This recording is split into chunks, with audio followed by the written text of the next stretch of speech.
এখন আর ছোটবেলার মতন কোনো উপলক্ষ ছাড়া মামার বাড়িতে আর তেমন যাওয়া পড়ে না।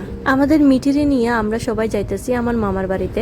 আর সেই এত বছর পর মামার বাড়িতে যাওয়ার পরে দিদার রিয়াকশন দেখো, আমরা দেখে ঢোল বাজানি শুরু করছে, মানে নাতিনের ঘরে ফোনতিন দেখছে, এত খুশি দিদা। অনেক বছর পর মিঠিরে নিয়ে প্রথমবারের মতন মানে মামার বাড়িতে পা রাখছি, তাই সবাই এত খুশি। হ্যাঁ, ইনি আমার দিদা আর এটা হলো মায়ের পিসি। আজকে তোমরা লগে আমার মায়ের মার সাথেও পরিচয় করামু। যাওয়ার উপলক্ষটা হয়েছে আমার মায়ের পিসি মানে আমার দিদা কিছুদিন আগে তীর্থ করে আইছিল। তো তীর্থ করা যাওয়ার আগে মানে মঙ্গল মতন যখন বাড়িতে আইবো, একটা মানত ছিল বিপদনাশিনী পূজা করব।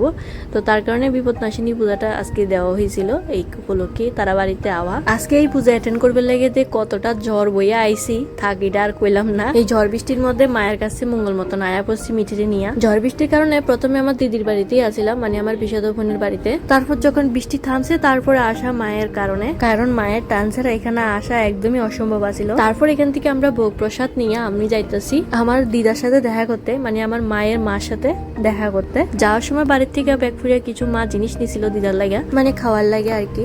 আচ্ছা, তোমরা এখানে গ্যাস করতে পারতেছো আমার দিদা আসলে কোনটা? মা, দিদা, আমি একসাথে যদি দাঁড়াই কেউ কনফিউজ হইতো না কে কার মেয়ে।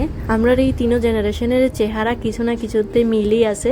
দিদা আগের থেকে অনেকটা দুর্বল হয়ে গেছে গা, আর স্বাভাবিক ব্যাপার, বয়সও তো হয়েছে। তারপর ওইখান থেকে আইসি আমরা মামার ঘরে, আর মিঠি অক্ষর উঠছে আমার মামতো বোনের কোলে, মানে মিঠির মাসির কোলে। আর ওইখানে যাওয়ার পরে তো মিঠি একদম প্রসাদের মতন এই কোল থেকে ওই কোলে শুধু ট্রান্সফারই হইতেছে। জানো, ছোটবেলায় যখন মামার বাড়িতে যাইতাম তখন বানরের লাগে আমি অপেক্ষা করতাম, মানে আমার বানর দেখতে এতটা ভালো লাগতো।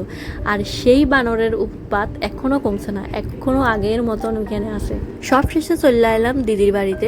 এখন মিঠি ঘুমাইবো, মিঠির এখন ঘুম পাড়াইতেছি। আজকের লেগে টাটা।